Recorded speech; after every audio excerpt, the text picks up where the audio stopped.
ये नियम है ईश्वर का। गुरु मानुष कर जानते ते नर कहिए अंधे, वह दुखी संसार में आगे यम के फंदे।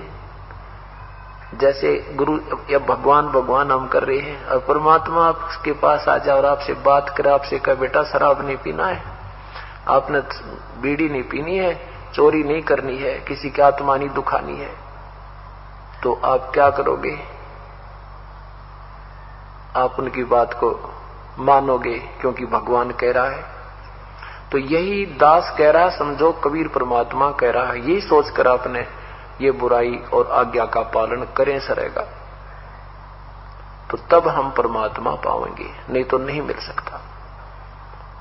हम भगवान को चाह रहे हैं, परमात्मा के दरबार में जाएंगे, वहां इस दास के रूप में आपको परमात्मा मिलेगा।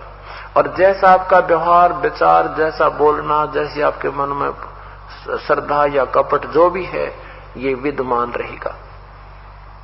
और यदि आपने यहीं से वो रिहर्सल कर ली कि कबीर ये परमात्मा है, बस परमात्मा के समक्ष कैसे बोलते हैं, कैसा व्यवहार करते हैं, निष्कपट बात करते हैं, संत के सामने झूठ बोलने की कतई आवश्यकता नहीं होती, वो आपका पाप ही होता है।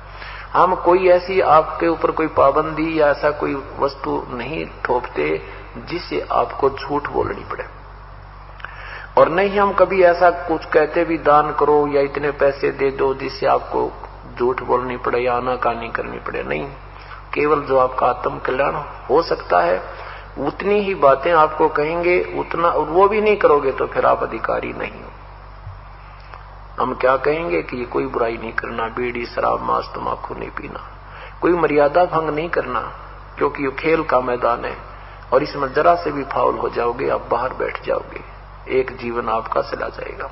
तो हमने फाउल नहीं होना। फाउल पॉइंट अब धीरे धीरे आपके समझ में आ जाएंगे, कुछ कथाओं के माध्यम से और कुछ इस फार्म के ऊपर जो लिखे होते हैं इसमें भी हमने कुछ लिखे हैं, कुछ आप वैसे कॉमन सेंस से भी समझ जाओगे कि ऐसे ऐसे होता है। एक भक्त नाम लेने, उसको कहा भाई मैं तेरा नाम टूट गया, और 1-1.5 वर्ष से नाम दे रखा, ने बोला नो कुकर टूट गया।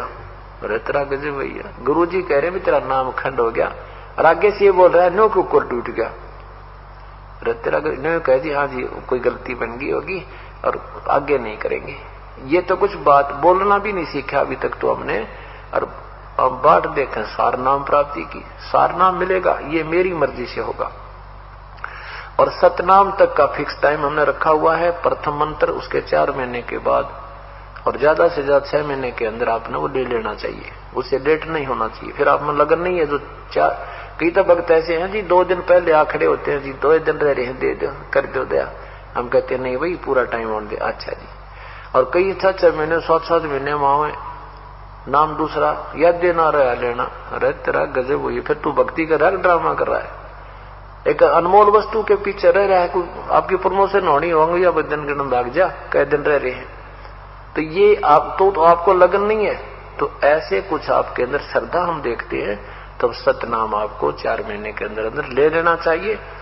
और फिर सार नाम ये दास देगा जब आप योग्य हो जाओगे। सार नाम के लिए आपने बहुत विनम्र, आपके अंदर भक्ति की कमाई भी बढ़नी चाहिए, कति मन में सतगुरु और परमात्मा एक हो जाने चाहिए, और विनम्रता आ जाएगी तब ये सार नाम काम करेगा। जैसे डॉक्टर के पास मरीज जाता है, उसका फोड़ा हो गया, डॉक्टर कहता है चीरा लगाना पड़ेगा, लेकिन अभी चीरे के योग नहीं हुआ है, 2 दिन की दवाई दे जा। वो 2 दिन के बाद आता है, फिर भी देखता है कि अभी भी ऑपरेशन योग्य नहीं है, फिर कहता है 3 दिन की दवाई फिर ले जा। और डॉक्टर मरीज कहता जी ला दो चीरा, बहुत दर्द हो रहा है, अच्छा बेटा 3 दिन पाछा आ जाइए। फिर 3 दिन के बाद आता भी 1 हफ्ते माना।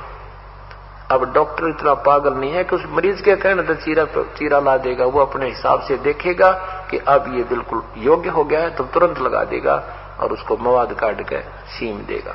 तो ऐसे ही जब आप योग्य हो जाओगे, आप प्रार्थना करते रहिए, लेकिन दास जब चाहेगा तभी ये चीरा लगेगा, अर्थात सार नाम आपको मिलेगा। बोलो सतगुरुदेव की जय।